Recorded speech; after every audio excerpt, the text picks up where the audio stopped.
Marquinhos. Pronto. Pronto, o meu microfone está ligado já, ok? Então... Não, Marquinhos, podemos iniciar? Sim, professor.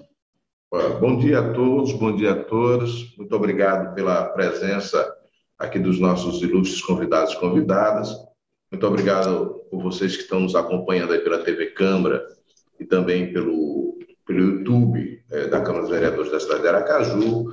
Muito obrigado à equipe técnica da Câmara, que viabiliza as condições, tecnológicas para que esse acontecimento possa ser levado à participação de todos e de todas. Obrigado aí, pessoal da assessoria da Câmara, obrigado, pessoal aqui da assessoria que compõe o nosso mandato. Aqui, como preconiza as formalidades, com a proteção de Deus e em nome do povo aracajuano, declaro aberta esta audiência pública com o tema Dia Internacional dos Direitos Humanos, em tempos de criminalização social, a universalização dos direitos humanos em tempos de criminalização social. Essa audiência pública foi aprovada no plenário da Câmara pelos vereadores de Aracaju, de autoria do vereador professor Bittencourt, eu, aqui que falo a vocês, através de requerimento 461 de 2001. Aqui, como a gente fala, nós falamos aqui ainda em off, com todos os palestrantes,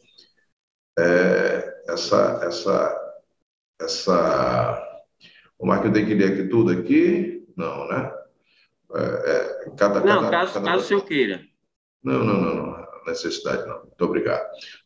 Cada um dos palestrantes terá aqui 10 minutos para que possa fazer a sua fala e depois a gente abre para algum vereador, algum membro do parlamento que possa estar participando aqui com a gente. Eu queria apenas fazer uma brevíssima, mais brevíssima mesmo, leitura aqui de informação com relação ao currículo de cada um dos participantes. Primeiro, agradecer a cada um. Quem primeiro falará é o Marcelo Lima Menezes. Marcelo é pedagogo, é habilitado em administração e supervisão escolar, especialista em educação especial inclusiva, especialista em gênero e sexualidade na educação, ativista dos direitos humanos, LGBT, QIAP+, e é também o responsável pelas políticas de promoção de LGBTQIA+, na prefeitura da cidade de Aracaju. Além disso, Marcelo é um velhíssimo e queridíssimo amigo, militante dos movimentos sociais. Conheci Marcelo quando ainda no início da sua juventude, militando pelo Partido Comunista do Brasil. Marcelo, muito obrigado pela sua presença. O segundo aqui é apenas um brevíssimo mesmo currículo de cada um. Professor Ilzer Março, pós-graduado em Direitos Humanos e Políticas Públicas, militante do Movimento Negro, coordenador de Direitos Humanos. Ilzer é doutor e pós-doutor, né, Ilzer? Não colocaram aqui. E todo mundo que trata dessa questão de direitos humanos, em especial questões referentes à promoção da igualdade racial e contra a discriminação racial, o Ilzer Marques tem sido sempre uma referência importante, o nome sempre disposto a participar, como eu digo, sempre por um compromisso que é mais do que institucional, mas compromisso de natureza ética e identitária. A doutora Mônica, obrigado, doutora Mônica Porto Cardoso, advogada, é presidente da Comissão de Direitos LGBT QIA+, da OAB, e Sergipe, especialista em direito homoafetivo e de gênero. Muito obrigado, Mônica, pela sua presença, por estar aqui representando também uma entidade tão importante que vai muito além dos limites da advocacia, mas uma instituição sempre presente nas lutas, nos embates em favor dos direitos humanos e da democracia brasileira, nesse quadro histórico que a gente vive, tão agredida, tão vilipendiada. Anderson Clio é professor de História, é pós-graduado em História e Ensino de História, suas tecnologias, coordenador valorizado do Centro Cultural Eruquerê, atua nos movimentos sociais ligados à religião de matriz africana e atua como diretor de teatro e produtor cultural. Atualmente trabalha como técnico em educação da CEMED. Anderson Clio é um amigo de muito tempo. Eu tive o prazer, a honra, o privilégio de ser professor de Anderson lá na Universidade do curso de História, na Universidade de Tiradentes, e de lá para cá a gente tem firmado parcerias mais diversas. A mais importante é a parceria fraterna da nossa amizade. Viu, Anderson? Muito obrigado por por me privilegiar com a sua amizade. A doutora Valdilene Oliveira Martins, advogada de família e criminalista, que atua na assistência jurídica de mulheres em situação de violência doméstica e familiar, presidente da Comissão de Direitos Humanos do Instituto Ressurgir, Sergipe, e Mulheres Pretas no Poder, e a mesma no Instituto de Advocacia Negra Brasileira, membro fundadora da RARE, palestrante, escritora, feminista e ativista negra. Valdilene, muito obrigado pela sua presença.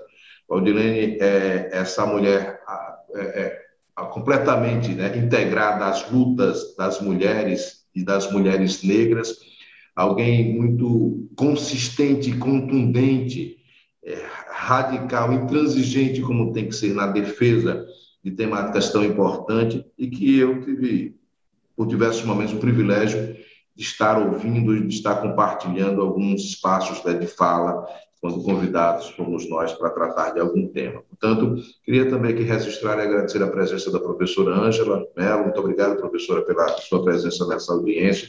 Sei que o tema e os temas que serão tratados aqui são muito caros e muito constantes, presentes, né, na sua vida parlamentar e na sua vida quanto mulher e quanto militante política. Muito obrigado pela sua presença. Portanto, nós vamos aqui dar início, como tem acordado. Marcelo, por favor, você tem 10 minutos aí para tratar do tema, tendo aqui digamos, uma fraterna tolerância, né? Por favor, Ok. Marcelo. Somos todos ouvidos. Estão ouvindo? Está tudo perfeitamente. Ok, tudo? Bom dia a todos. Exceto a sua imagem não está aparecendo, mas o seu som está perfeito. A imagem apareceu agora? Não, Marcelo. Nossa, peraí, Jesus. E agora? Ainda não. Só um minutinho. É como que tivesse alguma coisa na frente da câmera, certamente. Só um minutinho aqui, viu? Caio. Eu acho que a imagem está invertida. Está para frente, né? Caio. Não está capaz, a minha imagem. Só um minutinho. Só um minutinho, gente. Aí. Iniciar. Mas já coloquei, não vai. Ai, meu Deus. São os percalços da tecnologia. Apareceu sua imagem, Marcelo. Desapareceu. Acho que é exatamente alguma coisa à frente ou a tela está invertida, viu? E agora, ok? Não. Agora sim. Perfeito.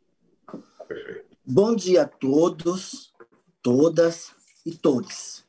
Eu vou começar com minha autodescrição, que nós podemos ter pessoas com deficiência visual. Eu sou um homem de 52 anos, branco, usando óculos. Estou coberto com roupas de frio, né? Uso óculos e sou de pele branca. Logo depois, eu quero agradecer demais ao mandato do professor Bittencourt por estar no momento com companheiros tão valorosos, companheiros que têm histórico de lutas em defesa dos direitos humanos, ao meu diretor Ilsever, que honra poder estar ao seu lado como palestrantes, e demais companheiras como Mônica, Adson, Valdirene, e todos os vereadores aí dessa casa que estão presentes em um momento tão especial, em um dia tão importante como o Dia Internacional dos Direitos Humanos. Eu não poderia deixar de começar a falar nessa audiência, né, em memórias de todos os LGBTs assassinados nesse país pela LGBTQI-fobia. Não dá para deixar de ressaltar que, em 2020, foram 237 LGBTs assassinados vítima da LGBTQI-fobia. Uma verdadeira violação dos direitos humanos, que, infelizmente, coloca o Brasil na triste estatística de liderar o ranking mundial de assassinatos LGBTQI-fóbicos. Não deveríamos estar com essa estatística. E, infelizmente, esses dados continuam assustadores. Morremos porque somos lésbicas, porque somos gays, porque somos bissexuais, porque somos trans. Nos cefam a vida. E, em nome desses LGBTs assassinados no Brasil, vítimas da intolerância e da LGBTQI-fobia, eu solicito ao plenário e aos vereadores dessa casa 1 minuto de silêncio.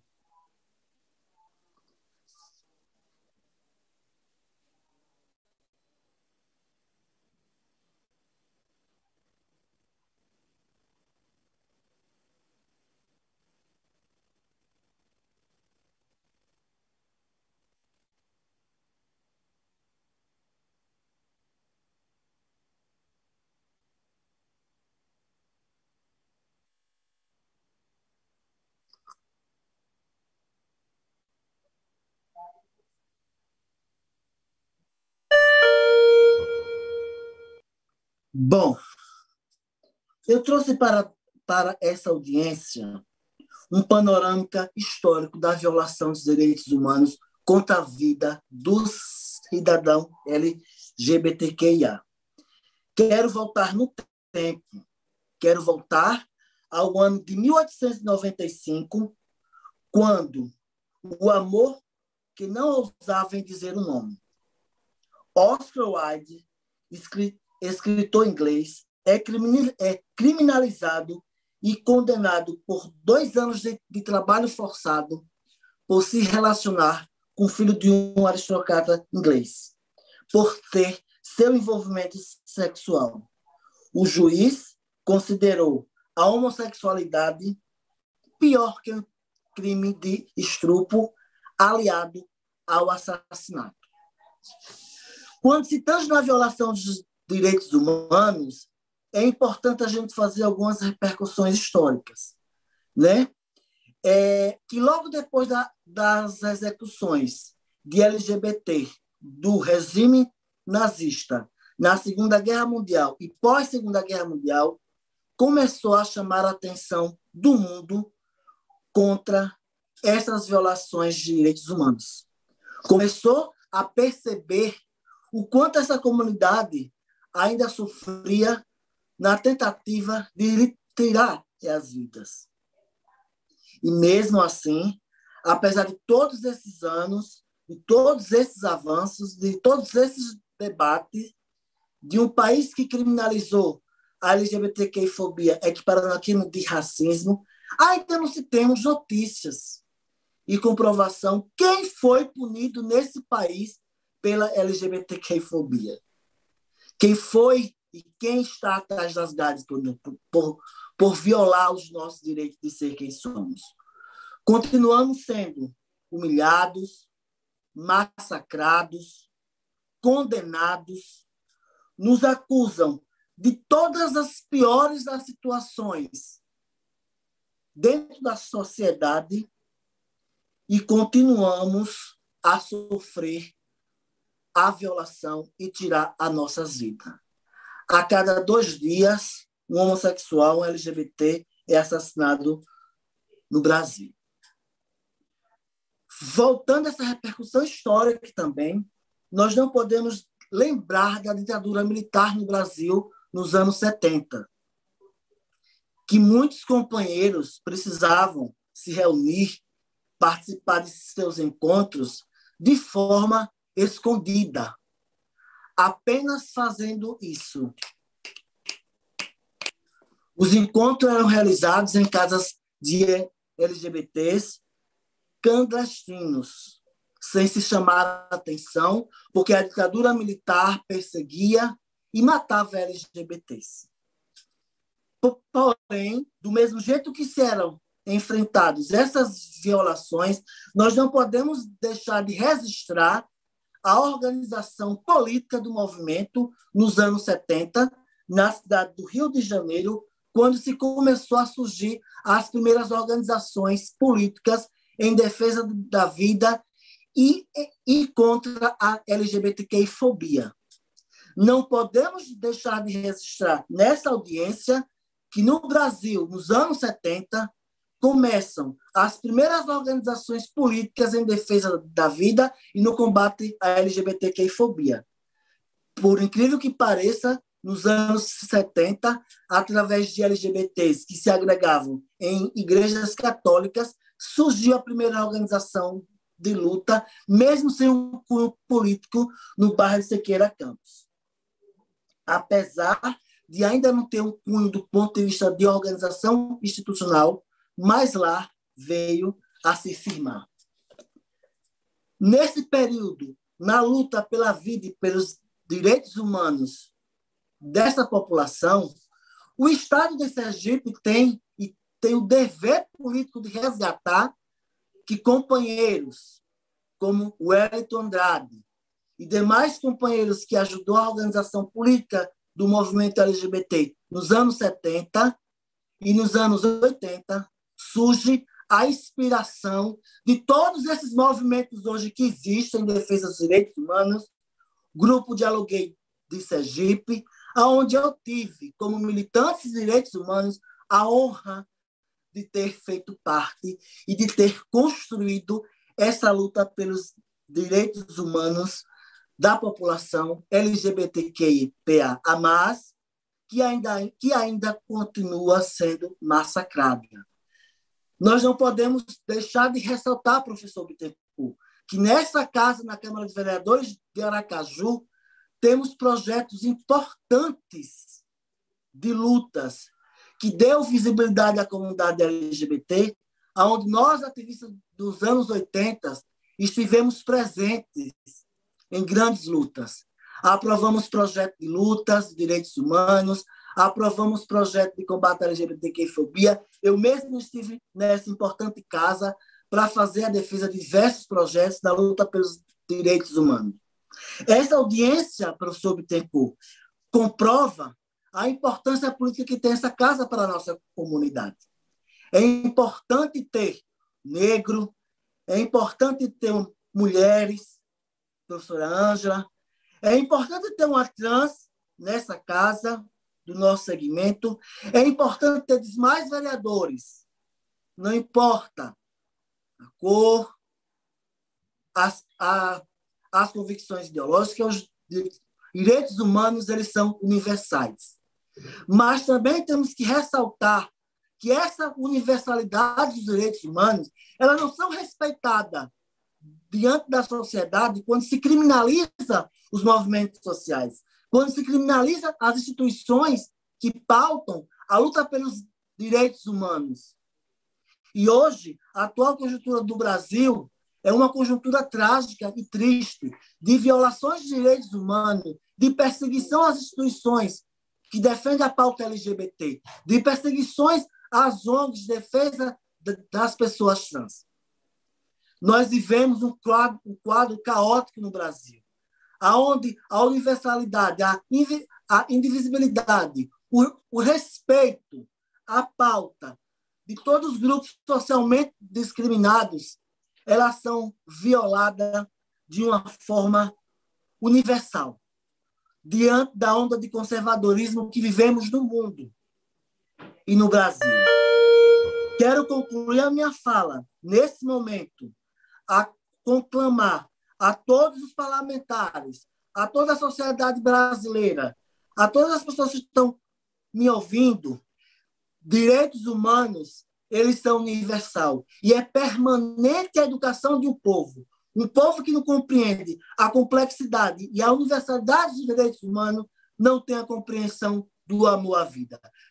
Parabéns ao professor Bittencourt, parabéns a todos e todas as companheiras que estão nessa casa, a todos e todas as vereadoras, à mandata, aos demais companheiros e companheiras que defendem a luta dos direitos humanos como uma garantia de respeito às pessoas historicamente violadas. E é em nome de todas essas pessoas, e é em nome de todas as pessoas que são mortas vítimas da transfobia, que eu me solidarizo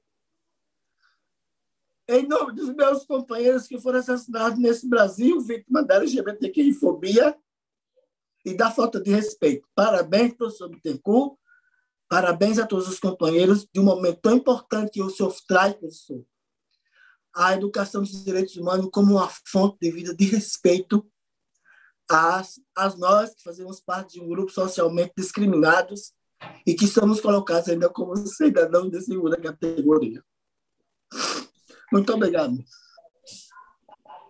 Marcelo, muito obrigado pela sua fala, obrigado pela sua luta, pela sua história, o seu choro, as suas lágrimas, né? Também a representação do choro e das lágrimas de todos aqueles que se solidarizam, mas é também o choro e a lágrima que alimenta a contestação, a revolta contra toda sorte de intolerância e discriminação que, infelizmente, o universo LGBTQIA+, ainda é submetido num país como o nosso.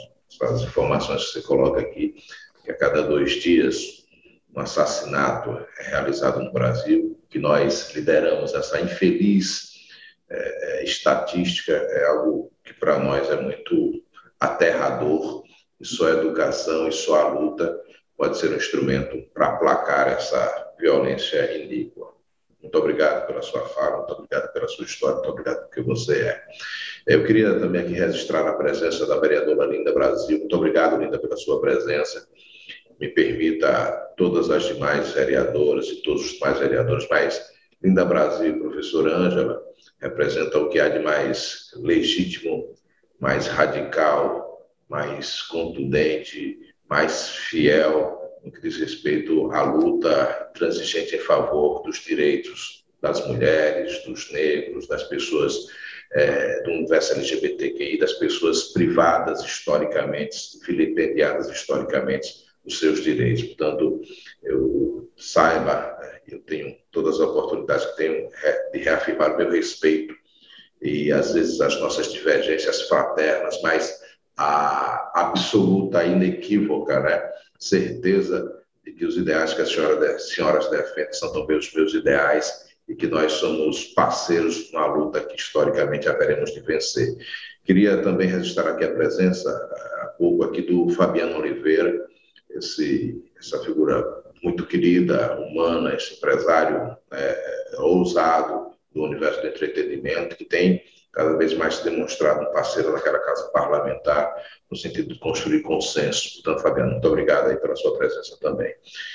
Como estava acordado, agora o nosso próximo palestrante é o professor doutor, pós-doutor Ilzuver Matos. Por favor, meu querido Ilzuver, com você. Obrigado.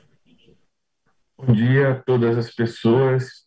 É um prazer estar aqui. Queria parabenizar o mandato do professor Bittencourt pela propositura. Hoje é uma data muito importante para todas e todos nós que fazemos a militância e também fazemos a gestão da promoção dos direitos humanos na cidade de Aracaju. Queria saudar todas as vereadoras e vereadores, mas especialmente Linda Brasil e a professora Ângela, que estão aqui. Os meus companheiros e as minhas companheiras que estão aqui presentes, Mônica, Valdilene, Marcelo, um prazer estar aqui nessa oportunidade. Falar de direitos humanos, para nós, é falar sobre quebra de paradigmas, né? Porque quando a gente fala de direitos humanos, a gente fala de direitos de todas as pessoas. E quando a gente fala de universalidade, a gente precisa compreender que não existe universalidade sem relatividade. É impossível acreditarmos numa ideia de que todos no mundo inteiro possuem direitos, porque simplesmente temos cartas internacionais que prescrevem esses direitos. Muito menos quando essas cartas foram constituídas e criadas historicamente, sem a participação de muitas e muitos dessas pessoas que sofrem violações de direitos humanos hoje. É patente, nos livros a gente lê, né, que aqueles que construíram o arcabouço jurídico internacional sobre direitos humanos no mundo fazem parte do Ocidente, sobretudo os países europeus, né? Então, a vivência, a escrevivência, a experiência dos povos do mundo, do Sul, do Oriente, né, os países economicamente pobres, os países em desenvolvimento, ficaram à margem da construção dessa proposta de universalidade dos direitos humanos. Tanto é que, para nós, do lado de cá do mundo, é extremamente difícil, ainda hoje, a execução da maioria das previsões estabelecidas em normas internacionais de direitos humanos. Hoje, Dia Internacional dos Direitos Humanos, é importante que a gente perceba isso, né? A universalidade ela não resolve os problemas. dizer que todos têm direito à saúde, à paz, ao meio ambiente equilibrado, à segurança, não resolve os problemas. É preciso que a gente relativize o tema, é preciso que a gente perceba, inclusive, que em diversos momentos em que a gente prega a universalidade, a gente está ofendendo direitos humanos. E aí é que a gente se estabelece no meio de uma guerra. Eu penso que vivemos em uma guerra que pode ser analisada a partir de 5 pontos. O primeiro ponto é de uma guerra jurídica. Nós temos um conjunto de direitos e garantias que foram construídos historicamente. O marco histórico primeiro, tradicional, clássico, né, é o final da Segunda Guerra Mundial, mas todos nós sabemos que muito, muito antes disso, populações negras, por exemplo, outros grupos historicamente excluídos, como populações indígenas, ciganas do mundo inteiro, já falavam sobre a importância da estrutura jurídica e pensavam juridicamente nas suas próprias formas de organização social, na proteção dos direitos humanos. Não falando desse termo direitos humanos, né, mas falando a partir de outras lógicas não cosmopolitas. Mas da mesma forma que temos toda essa estrutura constituída, nós temos as contestações. E essa guerra jurídica ela se estabelece quando, hoje, no Brasil que nós vivemos, no âmbito da justiça, no âmbito dos poderes constituídos, várias das normas estabelecidas juridicamente, sejam através do Poder Executivo, Legislativo ou do Judiciário, estão sendo contestadas. Normas internacionais, inclusive, que colocam o Brasil em risco de retirada de pactos internacionais, como é o caso da Convenção 69 da OIT sobre povos indígenas e tribais, sob a qual pesa um pedido no Congresso Nacional de retirada do Brasil dessa convenção, porque supostamente a convenção reconhece a existência de outras populações que não simplesmente a nacionalidade brasileira, povos de terreiros, indígenas, ciganos, quilombolas e tantos outros. A guerra jurídica ela se soma a uma outra guerra, que é a guerra social. E ela tem a ver com a percepção da sociedade sobre os direitos humanos. Temos um longo caminho a trilhar sobre o reconhecimento do que efetivamente são os direitos humanos na sociedade. É preciso romper os aspectos negativos que, historicamente, sejam os poderes instituídos, a própria sociedade, mas, sobretudo, a mídia, colocaram sobre a ideia de direitos humanos enquanto direito de proteção de bandido, entre aspas. A gente não sabe muito sobre os direitos humanos, e os órgãos públicos, a sociedade, as demais instituições têm compromisso em transformar a percepção social sobre os direitos humanos. A terceira guerra é a guerra política. Os poderes executivo, legislativos, órgãos políticos em si precisam se abrir a um diálogo sobre as estruturas necessárias para a realização da promoção, proteção e prevenção dos direitos humanos. O panorama do estado de Sergipe, da cidade de Aracaju, especificamente, não foge a um panorama nacional, de ausências de instituições, de órgãos, conselhos, como, por exemplo, em âmbito estadual, a ausência de uma ouvidoria externa da Defensoria Pública do Estado. Em vários outros estados, a presença da ouvidoria externa amplifica o potencial dessa instituição de realizar direitos humanos. Da mesma forma, a existência de secretarias de direitos humanos, de coordenadorias de direitos humanos, de conselhos de direitos humanos. Isso envolve orçamento, é óbvio, mas a gente precisa pensar que, transversalmente, democraticamente, descentralizadamente, desconcentradamente, é perfeitamente possível tornar o orçamento mais inteligente e fazer com que nessas instituições os direitos humanos sempre sejam pauta, e uma pauta importante. A quarta guerra é a guerra epistemológica, ou seja, a guerra do conhecimento. O conhecimento que circula para o grande público e para as instituições, não engloba saberes sobre direitos humanos. A construção teórica, epistemológica, sobretudo feita nas universidades, muitas vezes não alcança esse espaço. É preciso pensar como que nós podemos vencer essa guerra epistemológica da falta de conhecimento, né? Estou falando de conhecimento sobre direitos humanos no nosso território, na nossa cidade. E a quinta e última guerra é a guerra religiosa. No espaço público, a religião vem retomando, como nunca, um poder, né? Que ela nunca perdeu, mas que, nos últimos anos, ela tem se constituído dentro dos espaços de poder. A história dos direitos humanos está diretamente conectada com a religião.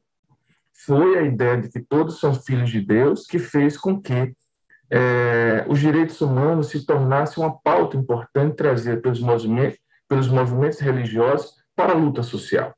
A gente precisa retomar esse potencial de conexão das religiões com os que mais necessitam. A gente perdeu, em algum momento da nossa história, essa ligação entre religiões e os que mais precisam, para nos aliarmos à cúpula dos poderes. Não há problema algum de nós termos representações religiosas no parlamento e em outros órgãos. Isso não é um problema, a não ser quando lá a pauta seja contra os direitos humanos. E, nesse momento, a gente volta a um momento histórico muito anterior, ou seja, um momento de trevas, né? E, contra isso, nós temos algumas armas. Eu tenho apenas 1 minuto, né? E essas armas precisam ser pensadas, né? Eu vou bem brevemente falar sobre 5 armas que podem ser postas nessas 5 guerras. A primeira arma é a arma cognitiva. Precisamos nos conhecer enquanto instituição e conhecer nossos opositores e parceiros. A arma territorial. Movimentos que lutam por direitos humanos precisam ocupar os territórios dessas instituições. E as instituições, em contrapartida, precisam abrir mais esses territórios para o movimento de luta por direitos humanos. A arma acadêmica. A produção dos direitos humanos precisa ser conhecida, apoiada. A gente precisa saber, por exemplo, o que se produz nas universidades sobre direitos humanos. Quem produz? A população negra, LGBT, QIA+, mulheres, estão contidas nessa produção? Ou a produção sobre direitos humanos continua sendo eminentemente branca, produzida por homens e mulheres brancos dentro das universidades? A outra arma é a arma emocional, e eu já estou partindo para o final. Precisamos utilizar a arma emocional e a da empatia para mudar a lógica da percepção social sobre os direitos humanos. Conquistar mais aliados nessa luta, ampliar os laços emocionais em torno dos direitos humanos. O que gera empatia em cada um com relação aos direitos humanos. Como construir e amplificar essa empatia social com relação à sociedade e aos poderes instituídos em relação ao tema dos direitos humanos. E, por fim, a arma jurídica. Precisamos instituir órgãos, conselhos, instituições que façam com eficácia a promoção de direitos humanos no nosso território, na nossa cidade, no nosso estado. É isso, né? Temos um longo caminho a trilhar, mas temos soluções, né? É preciso que os ouvidos estejam abertos, que as mãos estejam prontas para trabalhar, e que sujeitos como, por exemplo, vereadores e vereadoras, né, possam se juntar a nós nessa luta. Muito obrigado, e é isso. Muito obrigado pela sua fala, pelas suas reflexões, e que possamos ter cada vez mais figuras como você nessa guerra acadêmica, nessa guerra epistemológica, nessa guerra territorial, para que a gente possa mostrar a todos e todas e todos que homens, mulheres negras, para que as crianças negras possam ter referências que vão para além dos limites que a mídia convencionalmente os colocam, né? Para que essas crianças possam ver, amanhã eu posso ser sim, para ser um doutor, um pós-doutor, um advogado, igual o professor Wilson, né? Posso ser uma figura, né, de referência sobre quaisquer tema que eu possa tratar, como o professor Wilson é. Portanto, eu acho que tem essa guerra também, que a gente precisa cada vez mais, né, municiar a todos e a todas. E você é uma referência e muito nos orgulha pela sua presença nesse campo da reflexão, no mundo da academia e nesse campo institucional. Muito obrigado. Fico muito honrado em tê-lo entre nós aqui. Dando sequência, aqui é a doutora Mônica Porto Cardoso. Doutora, muito obrigado mais uma vez pela sua presença. A senhora tem aqui 10 fraternos e tolerantes minutos. Obrigada. Bom dia a todos. Estou aqui ao professor Bittencourt o convite, mas agradeço também a Marcelo, né, que é um companheiro assim de lutas que eu não tenho como descrever, que nunca soltou minha mão em momento algum. Queria primeiramente saudar todos da mesa, né, e os Ivermatos, meu professor maravilhoso, né, ai meu Deus, ao professor Bittencourt, a Anderson Ciclio, a Linda Brasil, Valdilene Martins, a professora Ângela e a todos que estão aqui nos assistindo. Eu sou uma pessoa branca, cabelos presos, argolas nas orelhas, óculos transparentes meio pro rosa, grande,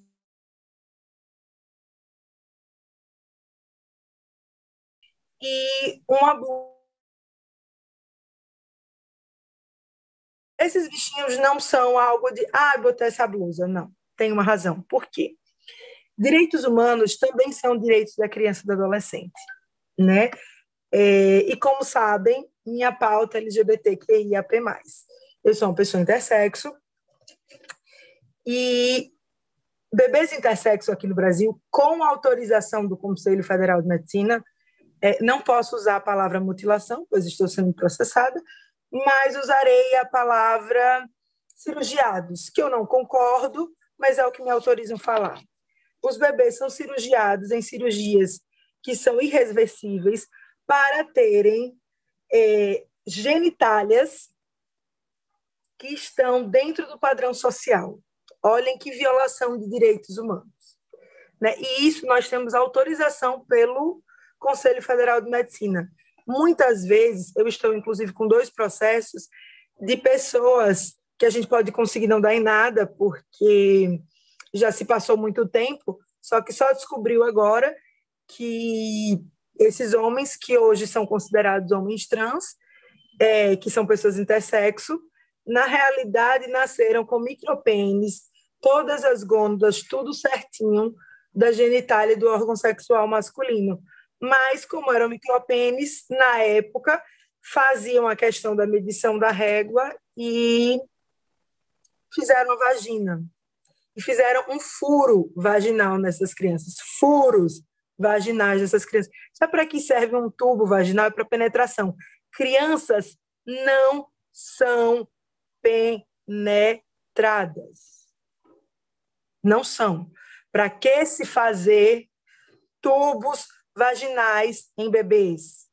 Não existe razão para isso. Então, assim, eu falo isso com uma dor no coração. Hoje em dia eu já não choro, porque, de certa forma, eu já estou...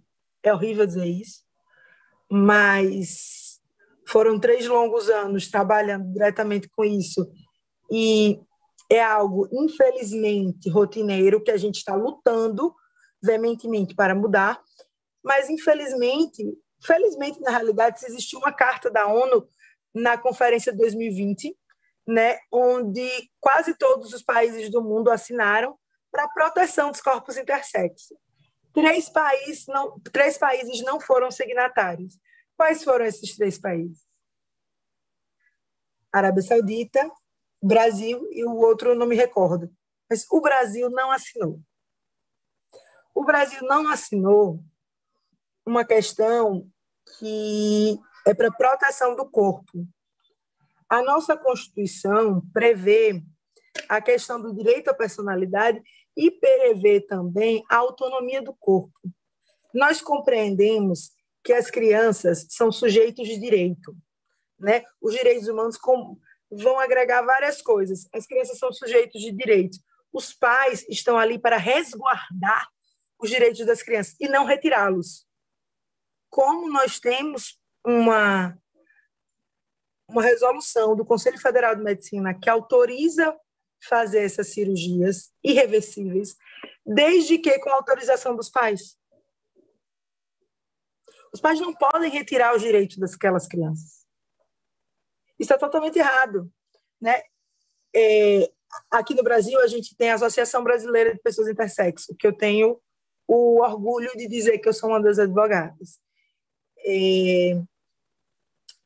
E a gente está lutando muito para isso, né? Nesse ano, eu não sei se vocês souberam, saiu uma normativa terrível do CNJ que a gente participou, mas direitos humanos a gente não pode simplesmente ir lá nos órgãos públicos e querer as coisas. A gente precisa plantar, infelizmente aqui no Brasil, a gente precisa plantar. E depois que tiver o terreno todo certinho, é que a gente vai requerer. O que foi que aconteceu nessa resolução, nesse ato normativo? Uma associação jurídica, que eu não vou dizer o nome, mas dá para ver, né, no processo, entrou requerendo o direito do registro de pessoas intersexo, pasmem, como sexo ignorado.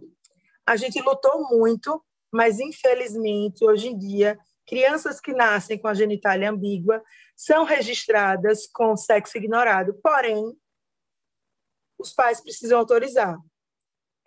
Aqui em Sergipe, nós temos 3 casos, só esse ano, depois da normativa, só no cartório do Pierre, que eu peguei as informações lá. Só nesse cartório nós temos 3 casos. Mas eu acredito que muitos pais não vão querer registrar seus filhos com sexo ignorado. Eu e milhares de pessoas. Porque não é algo humano. É, inclusive, desumano o termo. Né? Meu tempo já está acabando, mas eu ainda tenho 3 minutos, calma.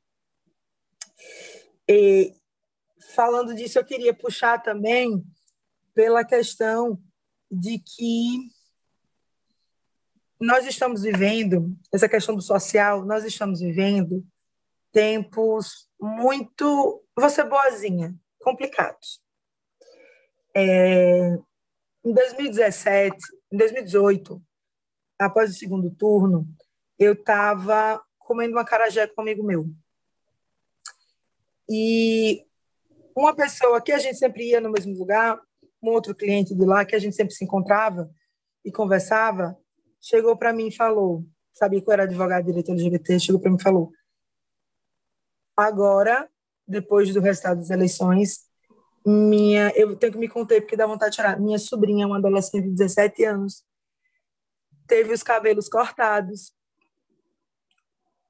por 2 homens no condomínio, dizendo que, como ela era um macho, precisava cortar os cabelos. Era uma mulher lésbica, uma adolescente lésbica.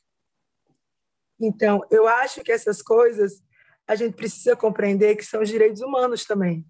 Ela tinha o direito... Peço desculpas, mas ela tinha o direito...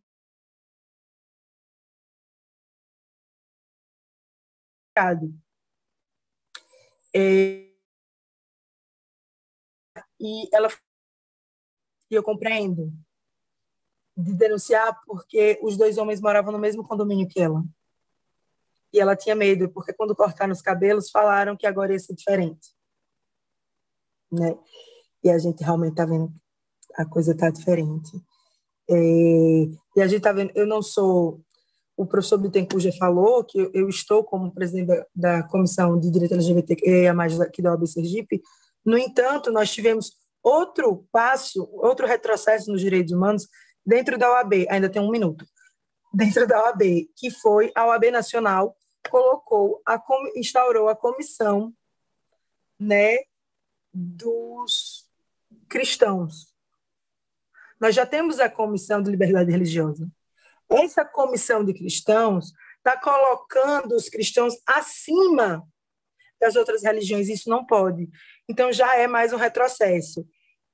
Gente, minha fala já está acabando, então, queria dizer que as coisas estão mudando um pouquinho, apesar de tudo. Carolina Yara foi a primeira vereadora intersexo a ser eleita aqui no Brasil, foi em São Paulo, e aqui no nosso estado nós temos Linda Brasil, que está aqui, maravilhosa, ela está realmente rompendo barreiras, inclusive ontem ela estava no evento da OAB e ela inclusive tratou dessa questão das pessoas intersexo. Quanto tempo as pessoas intersexo foram faladas? Eu acho que isso é importante. E também precisamos lembrar dos companheiros que não estão aqui do MTST, porque o direito à moradia é um direito humano. Eu agradeço e peço desculpas pela minha fala longa. Mônica, não ouvi falar longa, não. Você foi muito pontual. Não se preocupe, que há uma tolerância nesse sentido. Que acho que o que importa é que vocês possam exaurir aí a possibilidade de fala. Primeiro, muito obrigado mesmo pela sua fala. Muito obrigado pela intensidade da sua fala. Muito obrigado pelo tema que você coloca aqui. Imagino, lá no parlamento eu costumo dizer a Linda que eu não sei quais são as dores e as delícias desse universo LGBTQI+, mas a gente tem a obrigação de emprestar, né, a nossa empatia, emprestar aí as possibilidades que um mandato, que uma ação institucional possa, né, dar conta em favor dessa causa. E você traz aqui temas que é muito importante. E talvez no universo LGBTQI, até onde eu tenho conhecimento, até onde essas pautas chegam a mim, essa pauta que você coloca, ela talvez seja uma das mais ainda criminalizadas mesmo, intolerada ainda, né? Ainda mais que a média das demais. Portanto, e ver isso nesse tempo que a gente está vivendo agora, que se dependesse de algum, estaríamos vivendo um regime autoritário, teocrático, né? Uma teocracia autoritária. Esse depoimento que se dá de uma jovem sendo agredida, né? Tem seu cabelo cortado pelas mãos de alguns que diz que agora os tempos são outros, é uma infelicidade absurda que nos constrange, nos causa choro, como você colocou, e nos causa revolta, mas sigamos, venceremos. Muito obrigado pela sua fala. Professor Anderson Clio, por favor, somos todos ouvidos. Mais uma vez, muito obrigado pela sua presença aqui entre nós. Por favor, Anderson. Primeiro que tudo, gostaria de saudar o orixá da comunicação, Exu, para que a minha comunicação seja bem compreendida, e também saudar no dia de hoje, no dia de sexta-feira, o orixá Oxalá, símbolo da paz, símbolo da comunhão e também símbolo da resistência.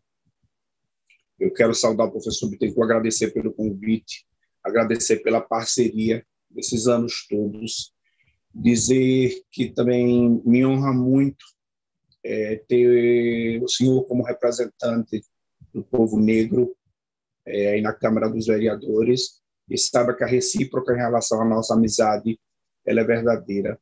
Quero saudar Marcelo pela sua luta, Ilziver, dizer que a vaga é sua, Ilziver, de direito de fato.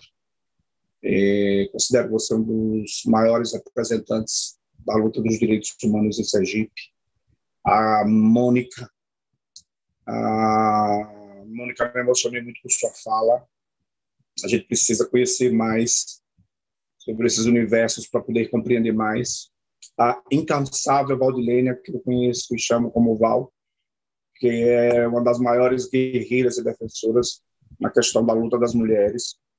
Também quero saudar as vereadoras Ângela e Linda Brasil pela luta, são mulheres combativas, né, e que defendem suas causas com unhas e dentes, com o corpo e com a alma. E ao vereador Fabiano Oliveira, né, que é daí do ramo de entretenimento, que durante muitos anos contribuiu e contribui ainda para que Aracaju e Sergipe esteja sempre no rol das cidades que são promotoras de eventos, não é? Eu quero começar a falar sobre direitos humanos a partir de uma outra ótica, a partir da filosofia Banto, Ubuntu, onde nós somos quando todos são, né?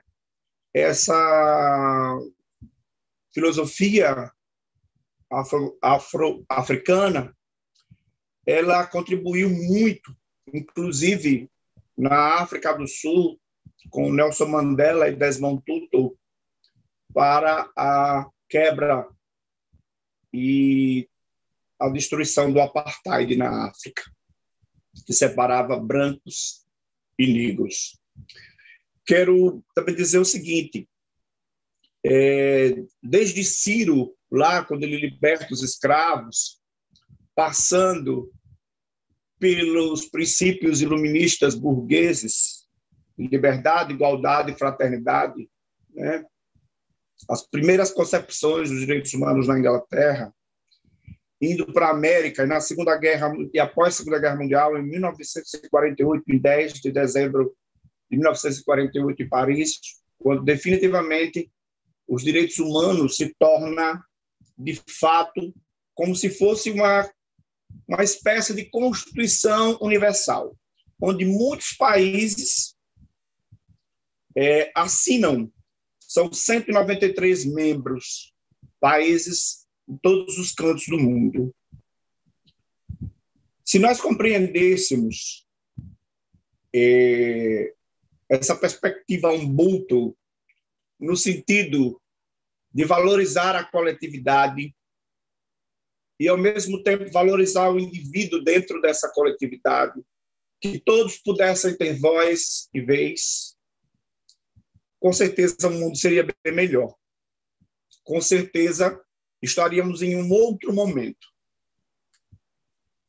E aí eu olho para a nossa Constituição Federal, que é totalmente inspirada nos direitos humanos, uma Constituição cidadã de 1988, uma Constituição que teve a participação de muitos movimentos sociais. Eu vejo essa Constituição todos os dias sendo rasgada e todos os direitos conquistados sendo jogados no lixo, como se não fosse absolutamente nada.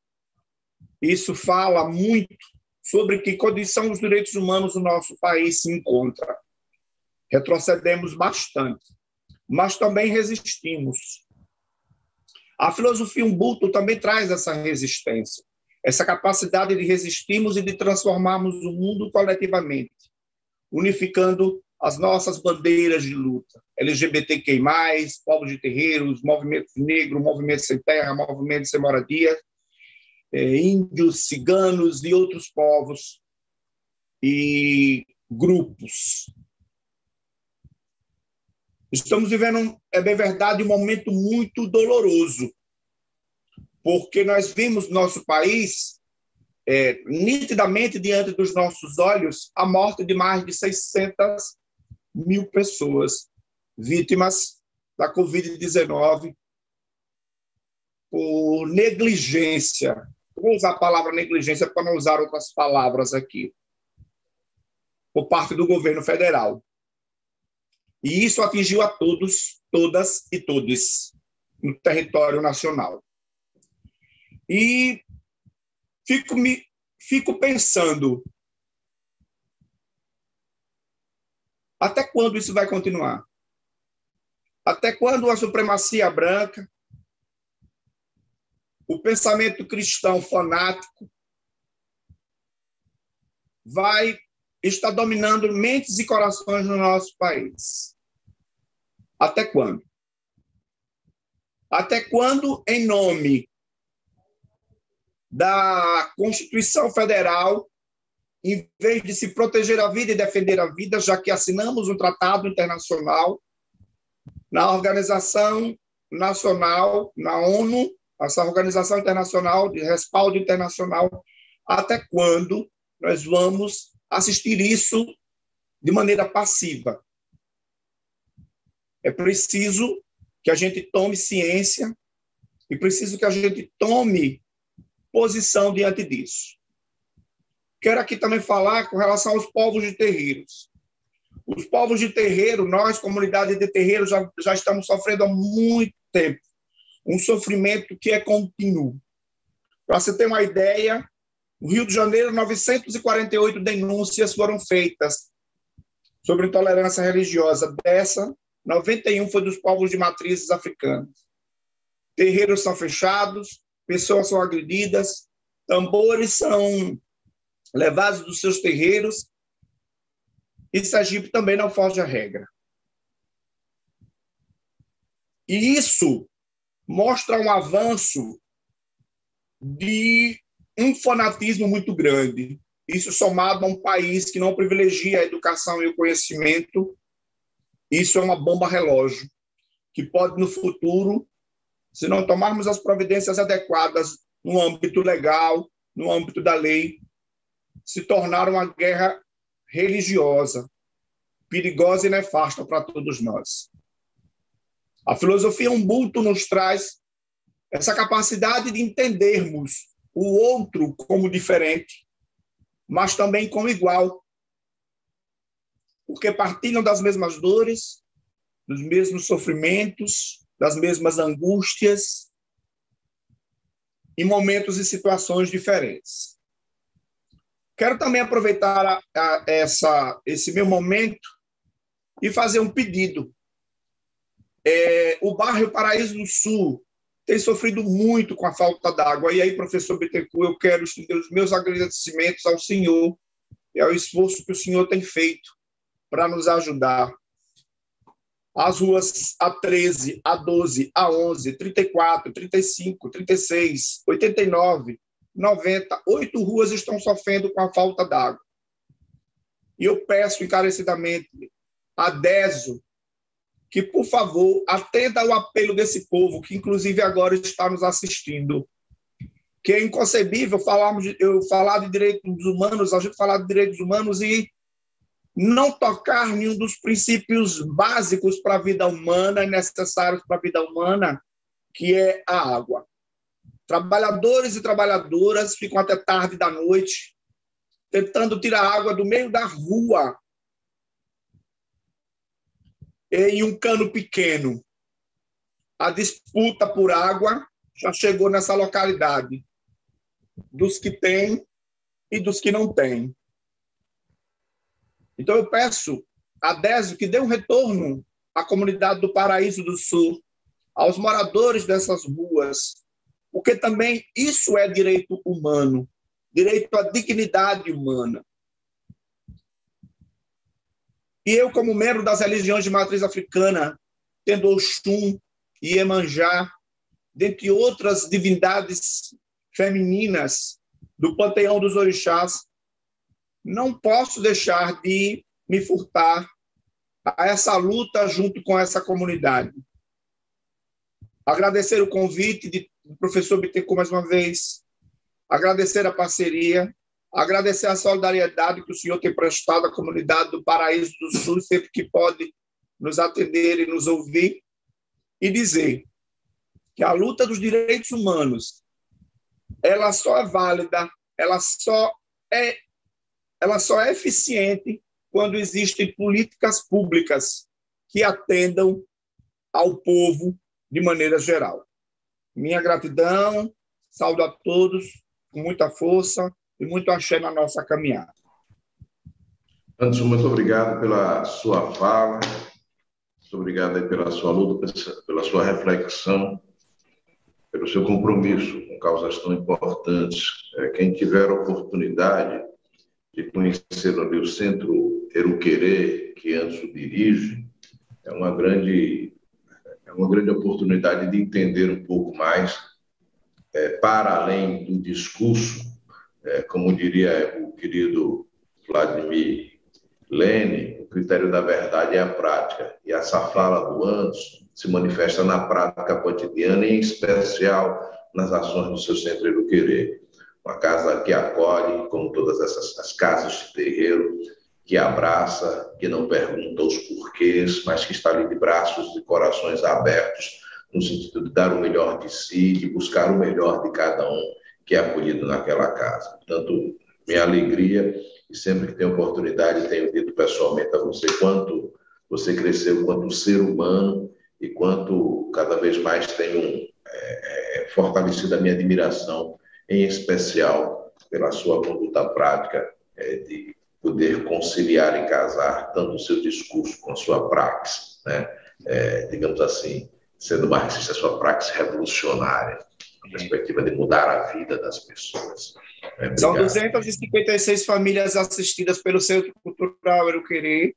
Nós estamos nos reunindo sempre, a comunidade sempre mobilizada. Desculpa aí interromper, mas é porque essa questão tem tocado muito aos moradores de lá, né? E a gente precisa que a DESE nos dê um retorno, nos ajude. Se não puder dar uma resposta de longo prazo, mas pelo menos dê uma resposta imediata, que é triste. Todos nós estamos sofrendo. Todos nós. Sei disso. E cabe muito bem aqui nessa audiência, porque, como você bem disse, é o direito básico. A água é um direito básico. Eu queria aqui chamar a doutora Valdilena Oliveira Martins. Sei que estamos todos ouvindo, doutora. Mais uma vez também reafirmar o meu agradecimento pela presença da senhora, a contribuição que a senhora certamente dará aqui nesse nosso debate. Portanto, somos todos ouvidos. Bom dia a todas as pessoas que estão nos assistindo, bom dia às pessoas que estão aqui.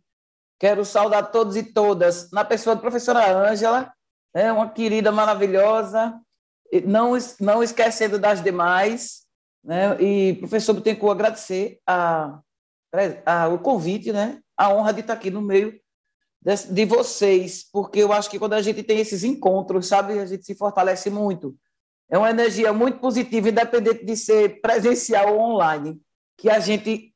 É como se a gente chegasse no posto de combustível e abastecesse tanque, né? Então, quando a gente está entre vocês, eu me sinto assim. E o bom de você ficar por último é que não tem mais nada para dizer. Pronto, era só isso. Tchau. Porque, ó, gente, tudo que foi dito foi tudo muito bem pensado. Parece assim, né? Que todo mundo disse, você fala isso, foi tudo bem encaixado. Vocês vejam como a coerência do pensamento de quem trabalha, né, com essa pauta, sem se comunicar anteriormente, e cada pessoa, sem ser repetitiva, sem ser cansativa, vem com uma fala mesmo que a gente precisava ouvir. E aí eu aproveito e vou começar pela fala de Marcelo, quero parafrasear ele, que ele disse assim, quem foi punido, né? Quem foi preso pela LGBTfobia? E aí eu pergunto, quem foi preso pelo racismo?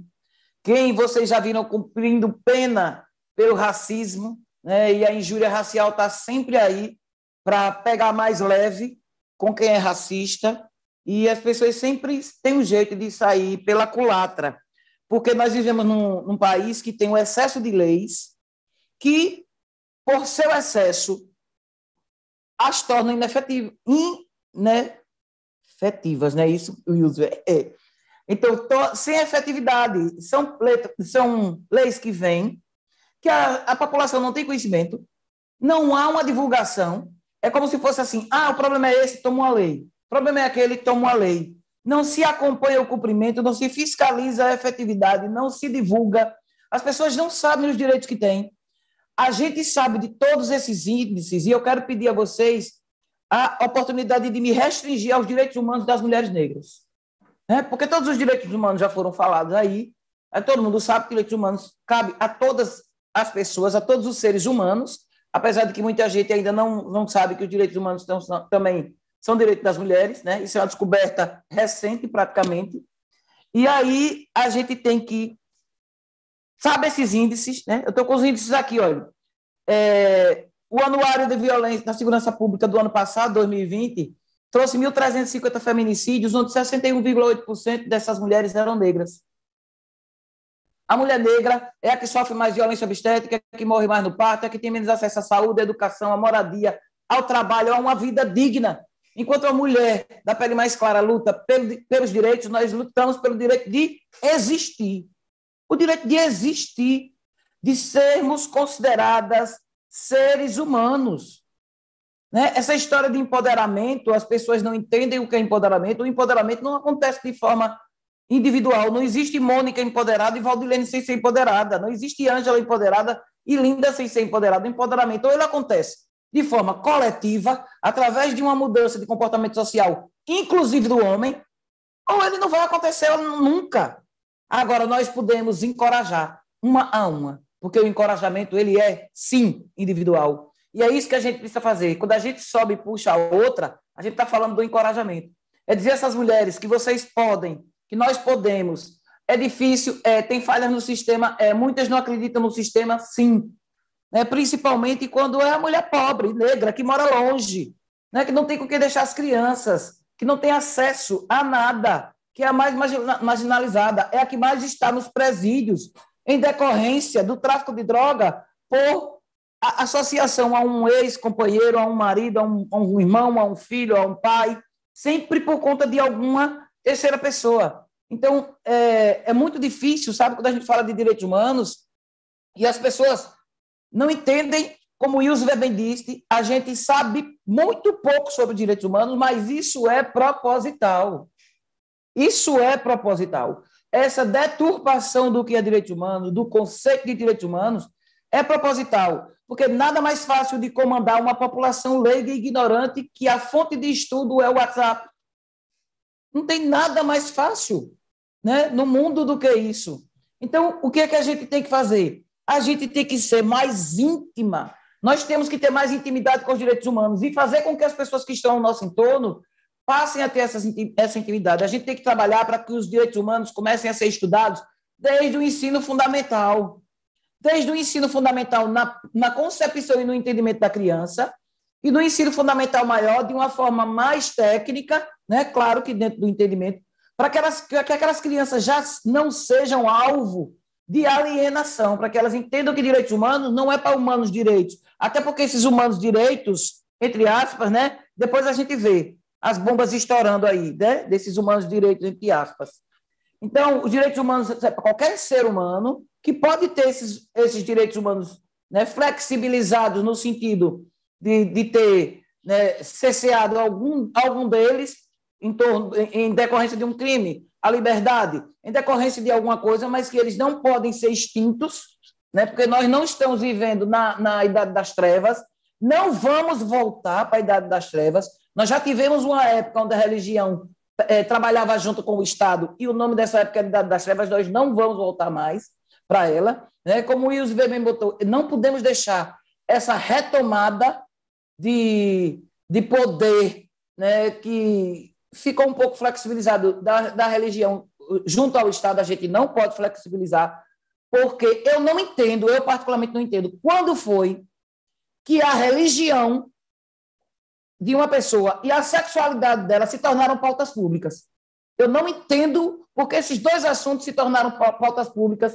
Esses assuntos não são pautas públicas, esses assuntos têm que voltar a ser pautas de cunho privado. A gente não pode permitir que eles se tornem, que eles vivam em roda de conversa. Quem tem que viver em pauta pública são os direitos das pessoas, a igualdade, a equidade, porque nem sempre a igualdade é justiça. Então, a gente não sabe mesmo que são direitos humanos. A Constituição Federal não pode ser letra morta. A Constituição é, sim, um ideal a ser alcançado, ele pode ser, sim, alcançado. A gente não pode se calar e achar que, mas isso é tão difícil, mas isso é tão impossível. Sempre foi assim, síndrome da Gabriela, eu nasci assim, eu cresci assim. A gente não pode tolerar isso. Impossível é uma palavra que foi criada por alguém, que eu deduzo até a cor, que para botar obstáculo na vida da gente e para limitar até onde a gente pode chegar. Então, eu gosto do impossível porque lá a concorrência é menor.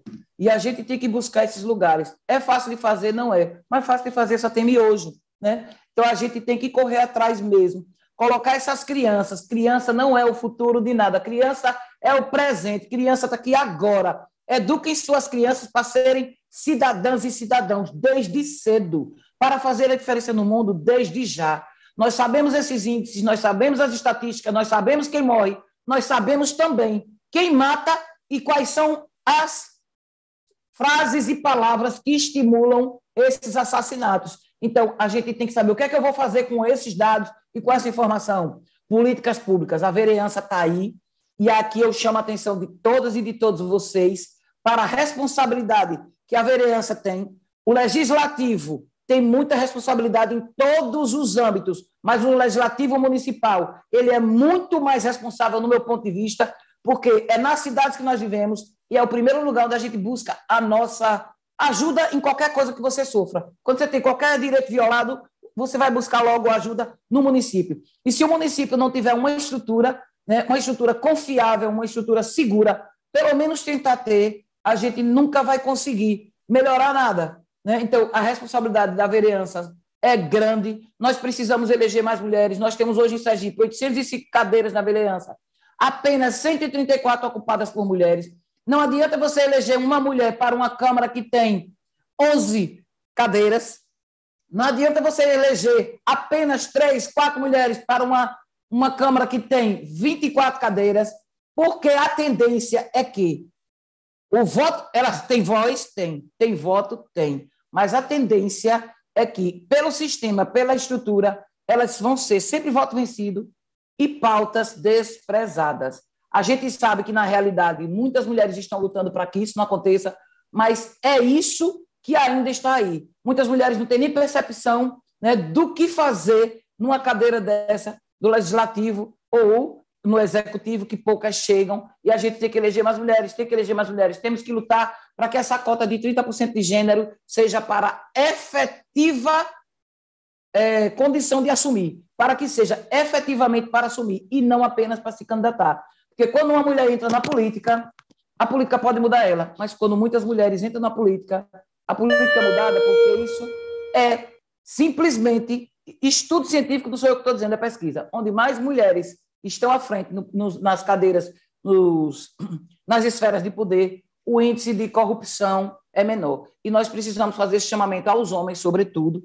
né? Porque os homens, principalmente os brancos, acreditam que as coisas não devem mudar, porque enquanto e tudo está favorecendo, eles acreditam que não deve mudar. Mas a gente sabe que os homens não são todos iguais, que essa luta pela igualdade de gênero, muitos homens são afeitos, muitos homens estão compatíveis, né, com o trabalho das mulheres, e a gente precisa aproveitar esses homens que estão aí adeptos para pegar na mão e dizer que se o homem faz parte do problema, obrigatoriamente ele tem que fazer parte da solução com relação a essa questão de gênero. Não tem como a gente separar gênero, raça e classe. Quando você fala de uma coisa, você fala de tudo. E tudo isso está dentro dos direitos humanos. E direitos humanos é para todos e todas as pessoas, independente de qualquer coisa. A gente tem que começar a fazer valer isso de verdade. Muito obrigado e desculpa. É difícil não passar do horário. Mas, doutora, muito obrigado. A gente que agradece e passar do horário não é o problema, não é mesmo. Poderia passar muito mais. Primeiro, obrigado aí pelas provocações que a senhora faz aqui para a gente. Ouvindo a sua fala, aqui eu me recordo, eu sou naturalmente filho de negra, neto de negra, pai de negra, irmão de negra, e sei muito bem o que essa sociedade dispensa à mulher pobre e a mulher negra, né? Potencializa-se nesse quadro aí toda a iniquidade das intolerâncias que nós somos vítimas, né? Que a sociedade impõe, esse patriarcado nos impõe, né? E que muitas dessas questões são tão naturalizadas, são tão sutilmente, né, espalhadas no nosso cotidiano e são naturalizadas como que as coisas são assim porque sempre foram e deverão assim serem, né? Mas objetivamente são construídas, socio-historicamente construídas, e tudo que é socio-historicamente construído pode e deve ser socio-historicamente também desconstruído. E a fala da senhora é uma grande arma em favor dessa construção, da construção de um mundo, como a senhora própria diz aí ao final da sua fala, as lutas contra as discriminações, elas não têm sentido se ela não leva em conta a questão do gênero, da classe e da raça, né? Muito obrigado pelas suas provocações com relação ao papel do parlamento, com relação à presença das mulheres no parlamento, como eu disse aqui há pouco, com respeito a todas, estão ali, mas aqui nessa audiência pública tem duas das mais aguerridas, né? E comprometidas com as temáticas, todas essas temáticas que foram tratadas aqui. E aproveitando isso, eu queria consultar se a professora Ângela e a professora Linda têm interesse de fazer alguma fala, e assim sendo, eu já coloco à disposição, pela ordem de chegada aqui na sala virtual, a professora Ângela, e em seguida a Linda Brasil. Por favor, professora. Então, bom dia. Bom dia, professor Bittencourt. Quero parabenizá-lo por essa audiência pública. Eu quero saudar o Marcelo, o Wilziver, o Anderson, o Valdilene, a Mônica, que trouxe reflexões importantes para nós na manhã de hoje. Tá? Mas falar de direitos humanos, eu entendo que é falar de vida e de dignidade. E também de reafirmar a luta pela vida. Porque nós não podemos falar de direitos humanos e esquecermos, aí Mônica traz um tema que é fundamental e necessário aprofundar, da negação de direitos às nossas crianças.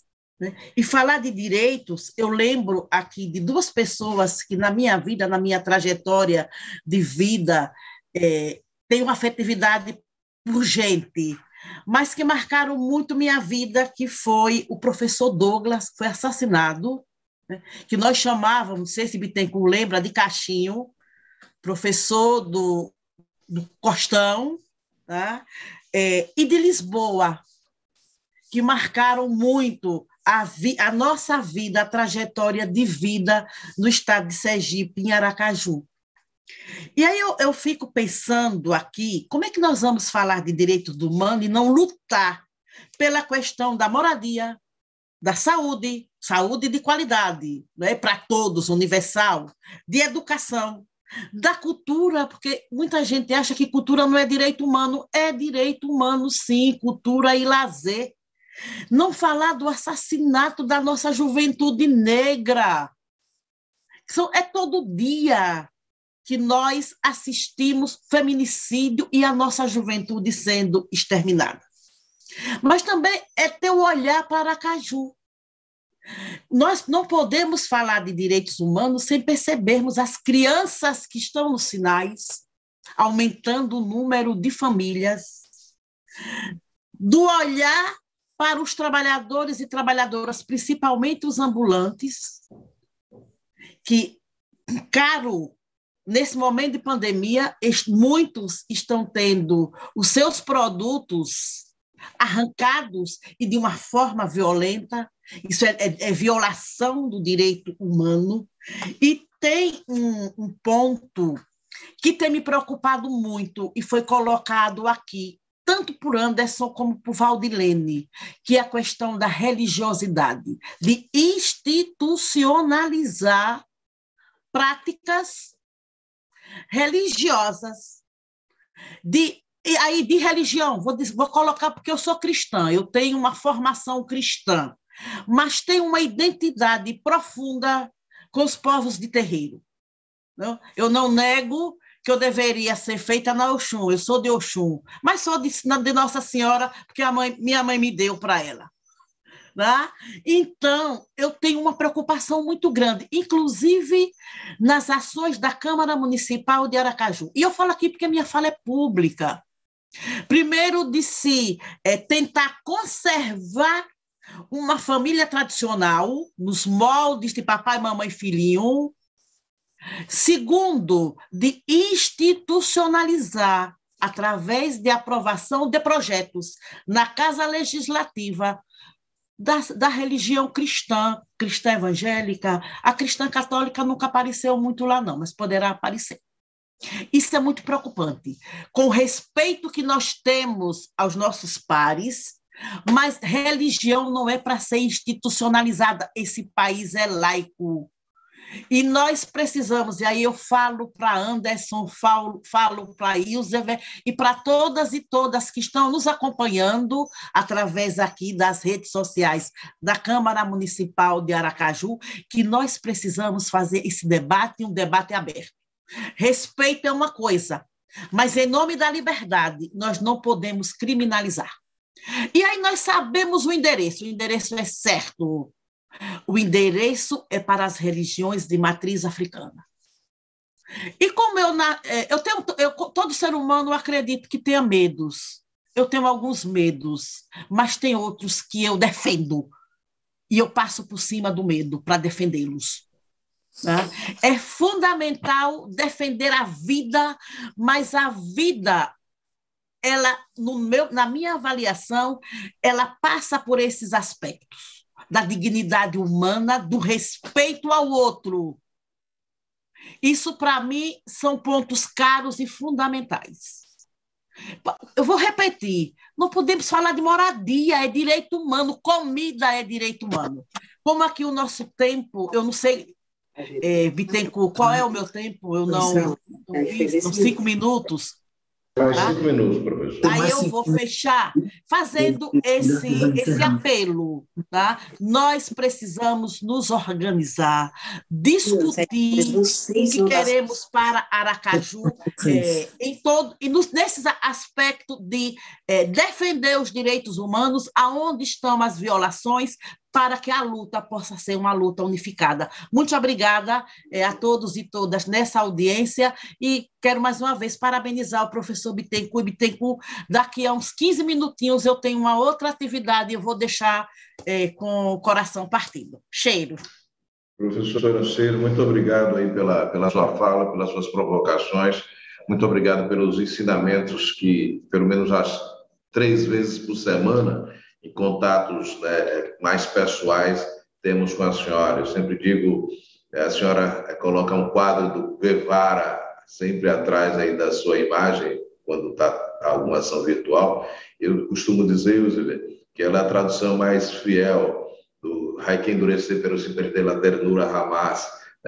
Professor Ângela é isso, é alguém que endurece com muita firmeza, com muita consistência, com muito conteúdo, mas é também muita ternura. Ela também sabe acolher, sabe abraçar, mesmo na divergência, ela nos abraça, nos acolhe e de modo professoral, modo terno, sempre está ali buscando nos convencer sobre o que ela radicalmente, na expressão mais, digamos, fraterna dessa palavra, defende. Portanto, muito obrigado, professora, pelas suas falas de hoje, pelas suas falas sempre provocadoras no plenário daquela casa.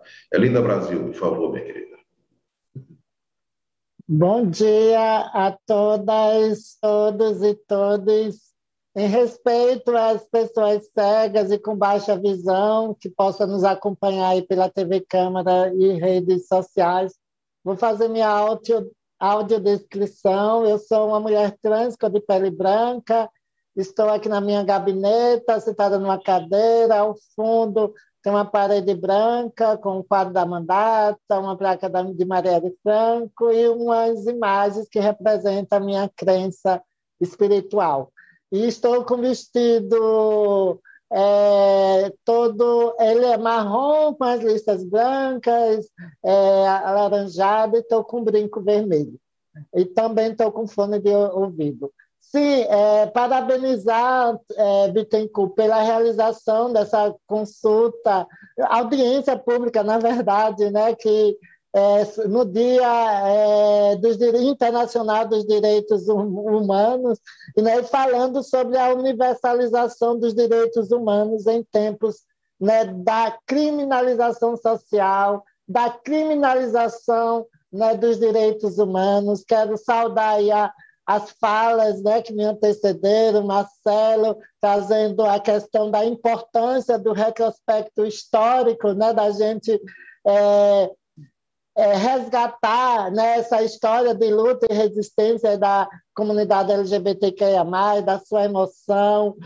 O professor Ilzer, né, como sempre, trazendo aí a academia, trazendo, né, essa conceitualização da escrevivência, né, que a gente possa trazer as nossas vivências, os nossos relatos, né, como uma forma, né, de resistência, de denúncia, né, desse processo. A Mônica Porto aí, né, que está trazendo essa pauta tão invisibilizada, que é a questão da da intersexualidade, né? Até dentro, professor Bittencourt, do próprio movimento LGBTQIA+, como acontece, né, com a população trans, a travesti, né? O professor Anderson Crio trazendo aí o seu relato e trazendo essa questão também, né, que já foi trazido também por Ilza, a questão da religiosidade e a questão, né, da falta d'água, né? Falar direitos humanos sem, né, falar, é muito triste, né? Ainda a gente está tendo de falar sobre isso e ainda perceber o descaso aí de algumas instituições. Quero dizer assim que é uma responsabilidade muito grande, Bittencourt, Valdilene também, né, que fez, eu vi aqui alguma fala, fiz anotação, né, sempre aí combativa na luta dos direitos humanos. Val, é importante, né, da gente deixar separado a atribuição da vereança e a atribuição do município, da gestão municipal.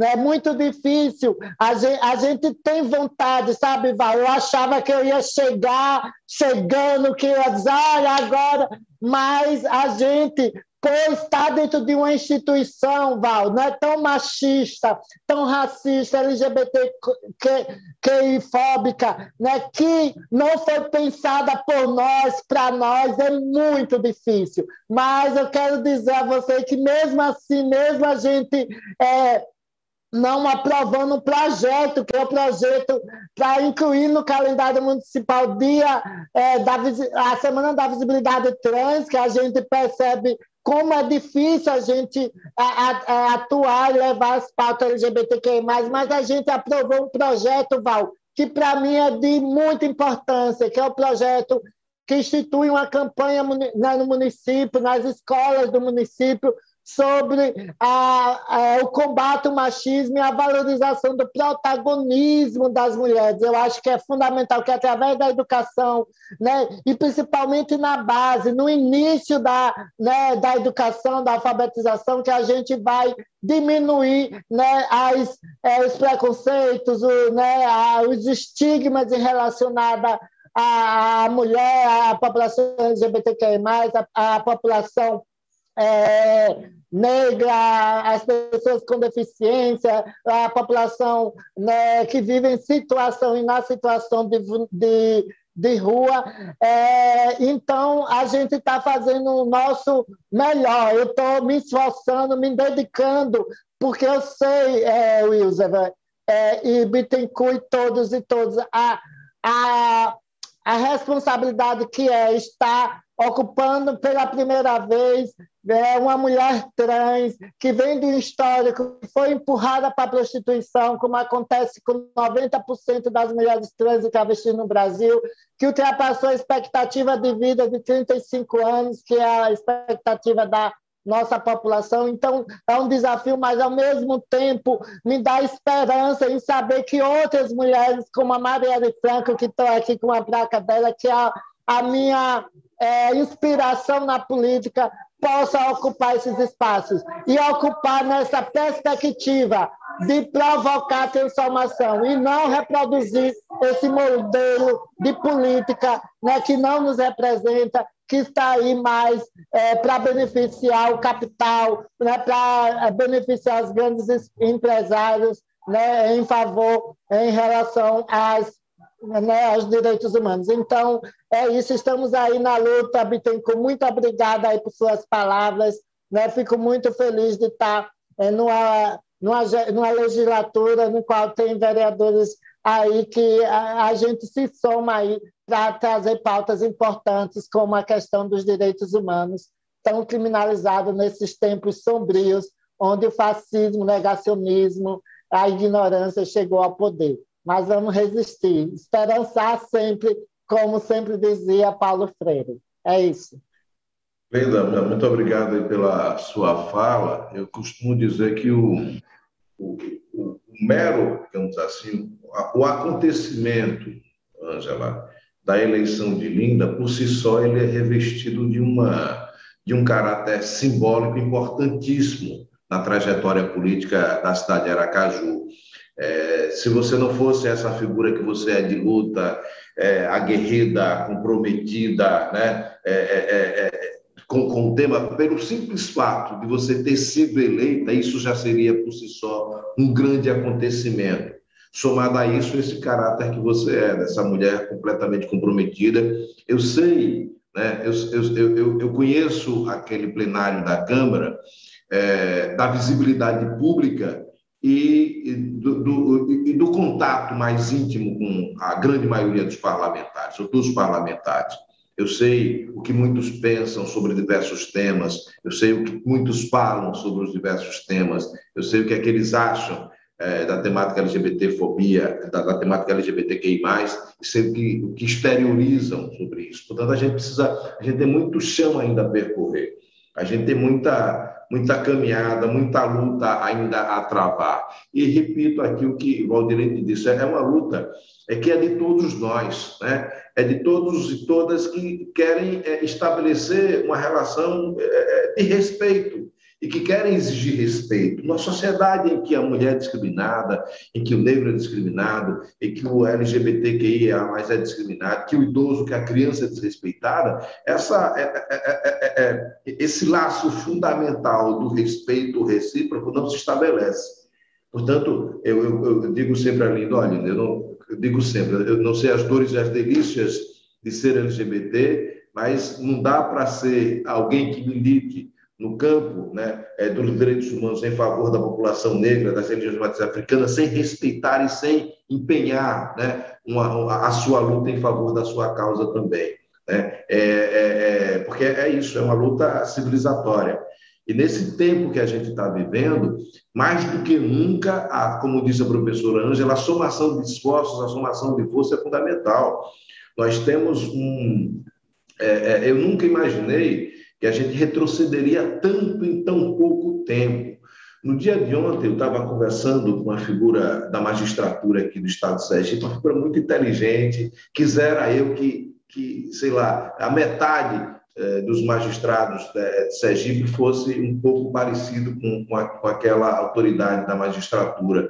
Ele falando da preocupação desse novo ministro do Supremo que assumiu, porque ele carrega, segundo ele, dois elementos. Primeiro, ele tem uma formação teórica muito consistente.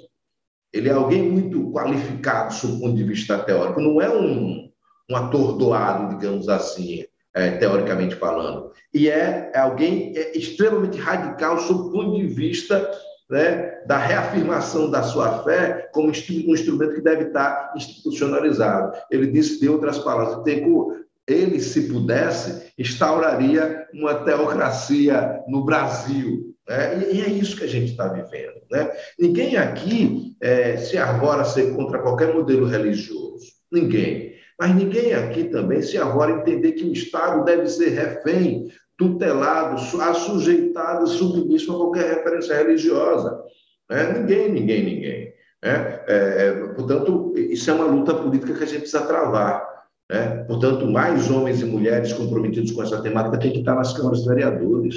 Nós teremos agora eleição presidente, para presidente da República. Não basta, digo sim de coração, não basta elegermos um presidente que seja progressista, que avance nos interesses dos direitos. É fundamental, porque a gente está vendo o desserviço e o prejuízo geracional que esse que está na presidência está fazendo. Mas a gente precisa também eleger homens e mulheres comprometidos no Congresso Nacional. É fundamental. É fundamental que Lindas Brasil, que Ângelas, que Ilzebes, que professoras Valdilenes, que Mônica, que Marcelo, que Anderson estejam ocupando espaços de poder eletivos nessa quadra histórica que a gente está vivendo. Porque, ao fim da conta, ao cabo, são essas figuras que vão dizer o que pode ou não pode acontecer do ponto de vista legal, do ponto de vista institucional, do ponto de vista da ação pública, das políticas públicas.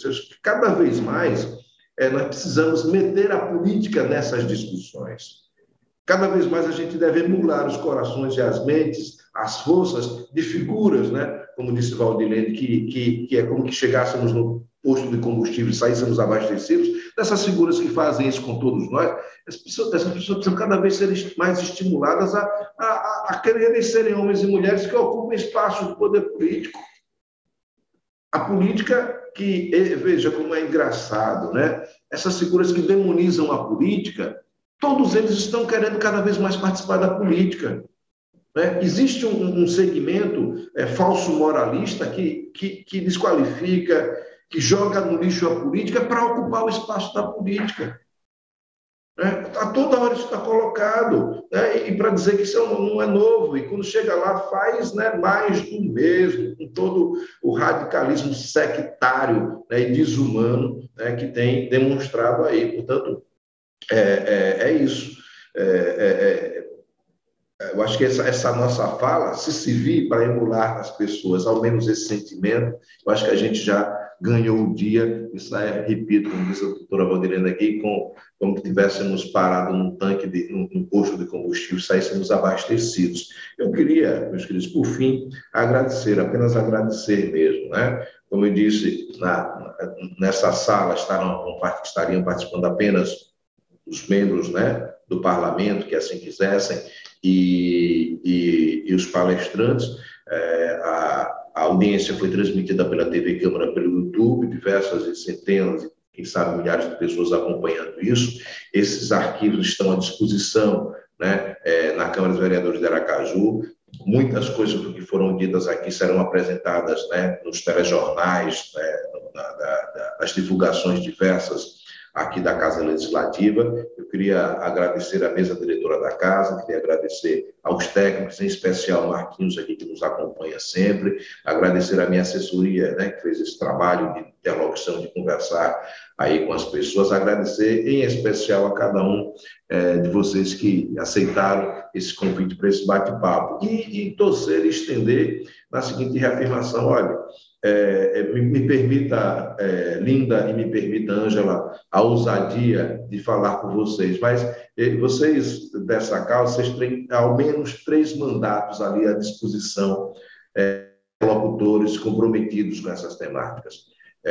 Usem, abusem, nos provoque, nos questione, nos estimule, porque às vezes é preciso também ser estimulado. Linda precisa muito ser estimulada, porque imagina, Linda, como às vezes deve ser exaustivo e cansativo o lugar que você ocupa, para que a gente também faça essas provocações, porque eu em especial, vivo, aliás, diversas contradições da necessária interlocução que eu tenho que fazer com todos os pares. Eu ocupo ali um espaço destacado de ser líder de um governo municipal, né? Eu sou a figura que preciso fazer interlocução com todas as referências ali daquela casa. E, portanto, também sei que muitas vezes tenho a condição de influenciar um outro, e me coloco à disposição, professora doutora Valdilene, me coloco à disposição o Anderson Primo, me coloco à disposição Ilza, me coloco à disposição Marcelo e doutora Mônica, para ser esse instrumento. E se não tenho dúvida que Linda Brasil e professora Ângela também se coloca nesse aspecto.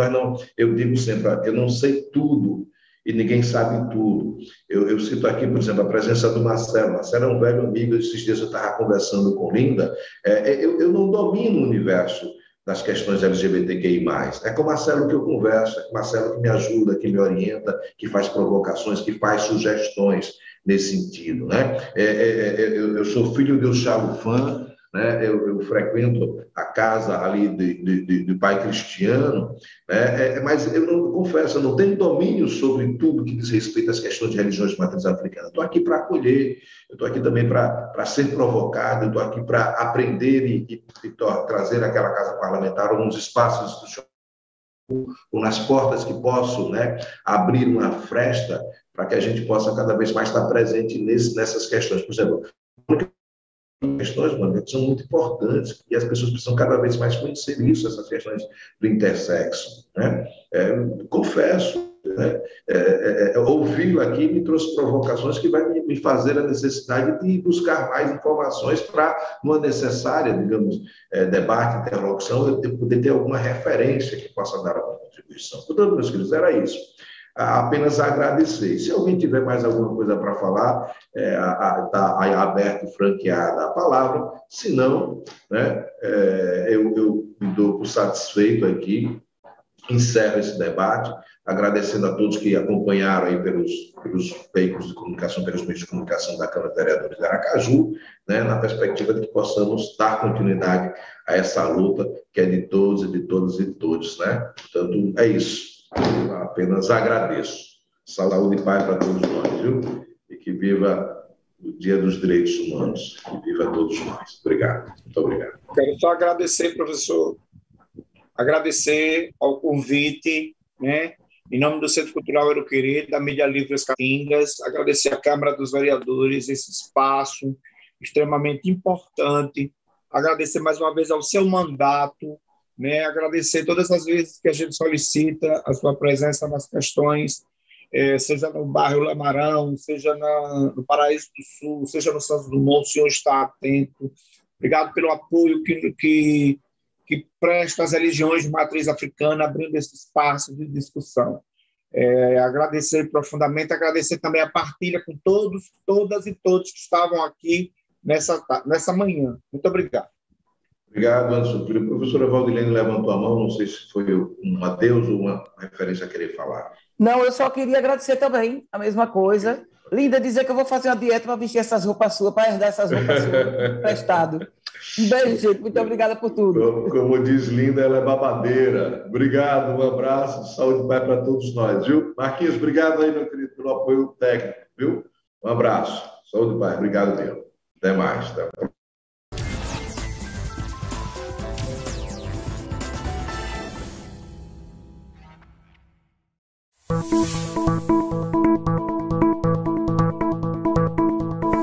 Legislatura.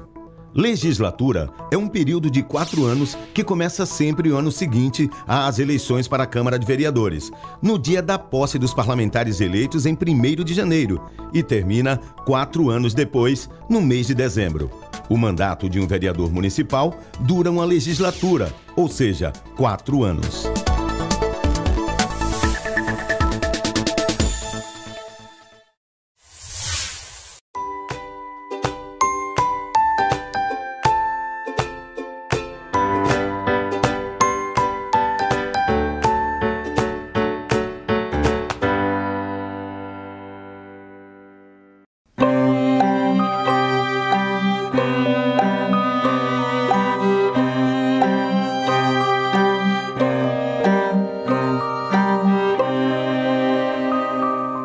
Sou natural de Tobias Barreto. Eu desde pequeno, desde criança, eu brincava com barro, né? Hoje a gente chama argila. E percebia a habilidade que eu tinha com a argila. E aí aquilo se tornou uma brincadeira que depois se tornou o que eu sou hoje. Porque eu acredito que a arte vem, né? A bagagem vem junto com a gente e eu só precisava de entender isso e transformar as minhas peças em obra de arte.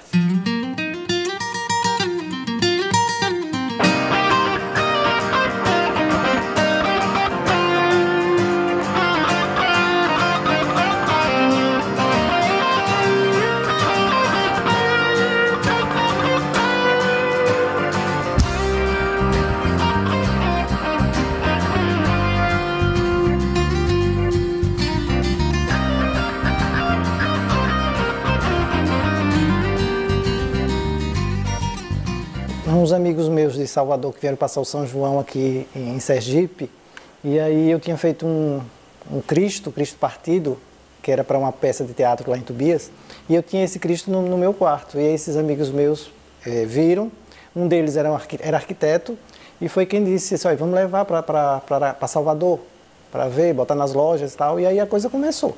Ele levou, e assim, 2 meses depois eu já estava indo para Salvador para expor. E aí fiquei, morei 7 anos lá, vivendo da minha arte. Eu brincava, para mim era uma brincadeira, e mais quando criança, né? Porque assim, a gente tinha a facilidade de ter o barro, né? E eu moldava os meus sonhos ali. Mas eu até então não sabia que aquilo que eu brincava se tornaria arte.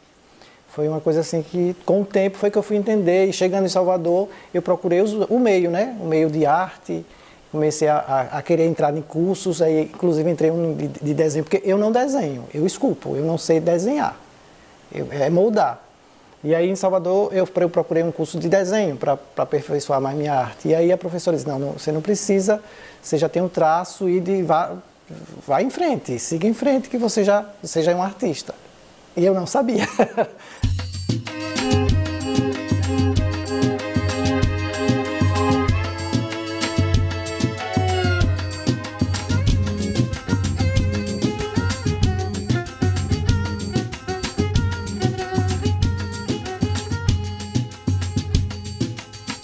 Minhas inspirações, assim, eu sou fã de Rodin, eu trabalho muito com o corpo, se perceber, assim, tem fases, né, mas eu trabalho muito com o corpo, com o dorso, e as inspirações vêm do cotidiano mesmo, do dia a dia, dos meus sofrimentos, das minhas alegrias, e isso sai, é espontâneo, né, e se você disser, vai sair o que aqui dessa argila agora? Não sei, ela vai nascer, ela está ali, ela vai nascer, mas eu não tenho uma inspiração assim forte, a não ser quando o trabalho é encomendado, que você tem que seguir aquela diretriz, né? Eu prefiro estar livre para trabalhar, para esculpir, porque quando o artista é colocado numa caixinha, fica limitado, né? E às vezes o cliente quer uma escultura naquela cor, né? O arquiteto desenha, aí você fica preso àquela imagem. Não que eu falo assim, não gosto, mas é porque para o artista é sempre bom deixar fluir o que vem. Mas a gente precisa sobreviver, então a gente também faz trabalhos por encomenda.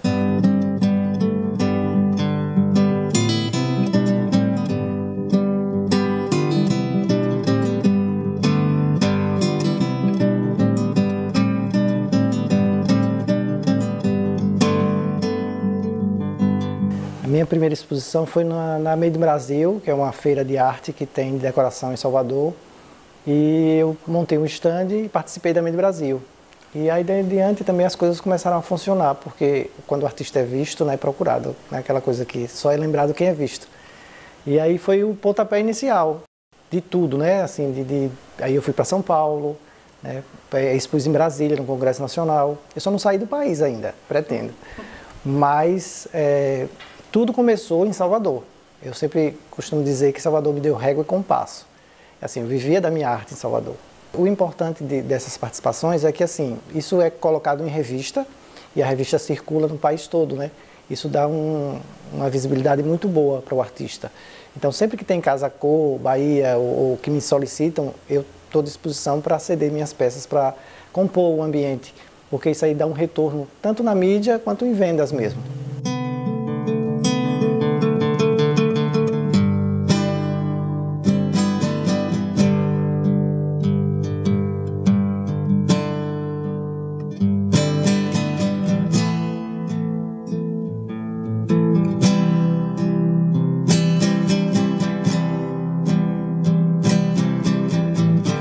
Então, estou com um projeto esperando estar em análise no Ministério, que agora não é mais Ministério, é Secretaria de Cultura, para rodar o país com uma exposição nas feiras de arte, mostrando o meu trabalho.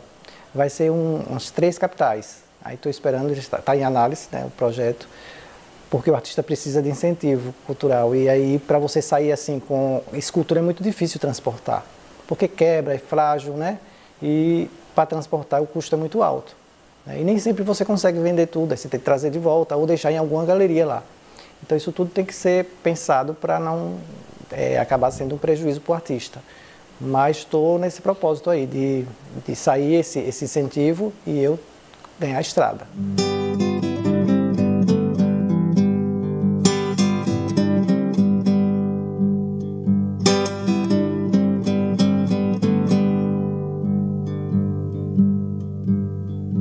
Eu tenho fases, assim, eu percebo que tem fases que eu trabalho com o corpo. Saiu essa fase dos gatos, né? São fases que não é um domínio do artista, não. A coisa vem, flui, e a gente tem que nascer, é isso que eu falo, assim. E são fases assim, eu construo 4, 5 peças ou mais naquele tema. Depois ela dissolve, aí eu passo para outro tema. Isso é impercebível, assim, não percebo essa mudança. Né? Depois que eu monto as peças, por exemplo, aqui no desembalar das caixas, para eu botar aqui para expor, aí que eu fui percebendo as minhas fases, os gatos, né, a bailarina. Então são fases que até eu, quando eu embalo as coisas, quando eu vou tirando, é como se renascesse. Aí eu vejo que tem fases realmente, tem aquele foco naquele tema, mas eu não me preparo para isso.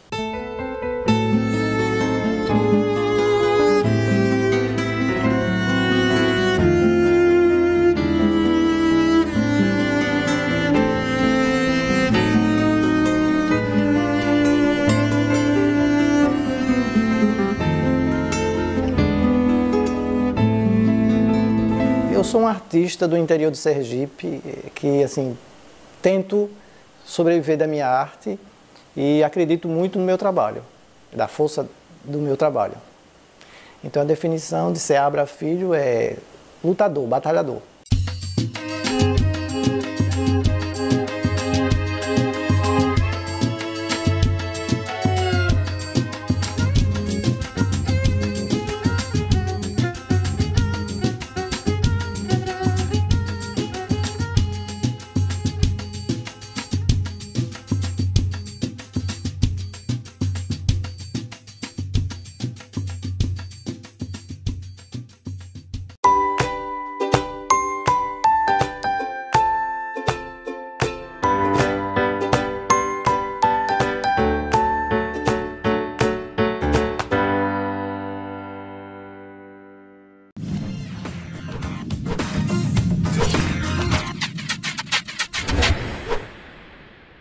A Câmara Municipal de Aracaju realizou na segunda-feira, 6 de dezembro, audiência pública virtual com o tema Formas de Preservação da Fauna Silvestre no município de Aracaju.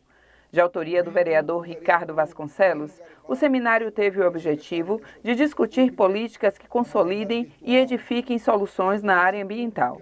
A audiência contou com a participação de outros parlamentares, professores, representantes de órgãos ambientais e da sociedade civil. Os palestrantes presentes reforçaram que a educação é primordial para que haja a preservação da fauna silvestre. As minhas sugestões seriam melhorar a educação, desde a educação básica, mostrando o que pode, o que não pode, o que é legal fazer, o que a gente poderia mudar, as ações que as pessoas poderiam mudar para evitar matar os animais, evitar essa extinção que está tendo de fauna. Talvez melhorar a comunicação dos órgãos públicos junto à sociedade, melhorar a visão que a sociedade tem dos órgãos públicos, porque eu vejo que eles não estão confiando na eficácia de ação dos órgãos públicos. Eu não estou criticando os órgãos públicos, eu estou apenas passando a impressão que as pessoas têm de que eles não vão resolver a situação, então eles mesmos querem resolver. E estreitar a relação entre as instituições